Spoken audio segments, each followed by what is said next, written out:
Alors on va aller en Suède. Ils sont 3000 Suédois en ce moment à avoir sous la peau une puce électronique qui leur permet aussi bien d'ouvrir la porte de leur bureau que de payer au supermarché ou de valider leur billet de train. Voilà, un plan électronique inséré à l'intérieur de la main.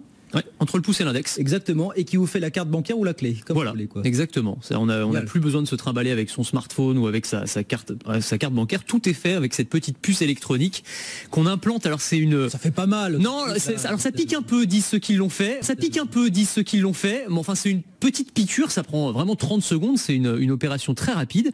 Et donc, ils se font implanter réellement une puce électronique. On appelle ça des body hackers. C'est-à-dire, ils transforment leur corps, en fait, avec de l'électronique. Ils transforment leur corps, en fait, avec de l'électronique. Bon. Et donc, ils vont pouvoir, comme le fait cette dame qu'on voit à l'écran pour ceux qui nous regardent sur BFM Business, badger à sa salle de sport. On peut prendre le train aussi. Il y a la compagnie ferroviaire suédoise, l'équivalent de la SNCF, qui s'appelle SJ, accepte maintenant ces puces électroniques comme billets dans les trains. Donc, en gros, quand le contrôleur passe, vous approchez votre main et c'est la main qui bip. Enfin, ça va jusque-là. Et c'est la main qui bip. Et c'est la main qui bip. Et c'est la main qui bip. Enfin, ça va jusque-là quand même. Et puis, effectivement, on peut s'en servir aussi pour payer au supermarché ou comme carte de fidélité.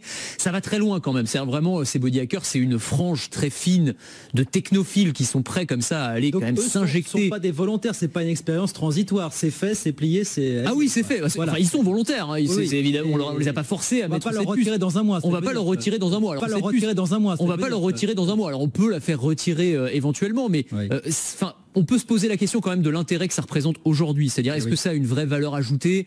On gagne un petit peu en confort, on n'a plus besoin de sortir sa carte ou son smartphone, mais enfin, est-ce que le jeu en vaut la chandelle? J'en suis pas sûr, d'autant qu'il y a des interrogations, y compris médicales. On ne connaît pas vraiment les conséquences à long terme que peuvent avoir comme ça l'injection d'un corps étranger à l'intérieur de la main. On ne connaît pas vraiment les conséquences à long terme que peuvent avoir comme ça l'injection d'un corps étranger à l'intérieur de la main. Et apparemment, il y a de plus d'entreprises qui proposent de remplacer là aussi le badge d'accès électronique par une puce insérée. Oui, alors ça va encore plus loin, mais effectivement, il y a des entreprises, alors en Suède, mais aussi en Belgique, aux États-Unis, la dernière, c'était une entreprise qui s'appelle Three Square Market, entreprise américaine qui propose effectivement, à la place d'avoir un badge, vous avez là encore une puce électronique qui va servir à badger, à ouvrir certaines portes, à utiliser la photocopieuse, à payer son sandwich ou son café à la machine. Là encore, c'est sur la base du volontariat. Alors moi, c'est des chiffres qui m'ont étonné dans cette entreprise, donc qui est une PME.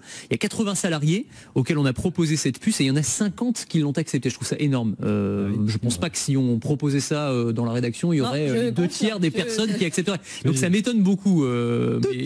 Mais en tout cas, voilà. On est aussi dans un univers justement très high-tech dans cette entreprise-là, j'imagine. Oui, alors c'est une entreprise qui fait des distributeurs automatiques. Donc ils se transforment en distributeurs automatiques. Ouais, c'est ça. Mais bon, voilà. En tout cas, il y a un intérêt certain pour ces technologies qui, encore une fois, pour l'instant, à mon sens, ne servent pas à grand chose. Si même vous le dites. Non, si même vous le dites. Non, mais c'est ça. Mais à terme, ils imaginent qu'on pourrait intégrer, par exemple, ça peut être un passeport, par exemple, quand on voyage, on n'aurait plus besoin d'avoir son passeport, on aurait tout se réintégré directement dans la main. Avec des puces qui s'inséreront et se retireront peut-être plus facilement. Enfin, éventuellement. Avec des puces qui s'inséreront et se retireront peut-être plus facilement. Enfin, éventuellement. Ainsi va le monde. On va résumer les choses comme ça.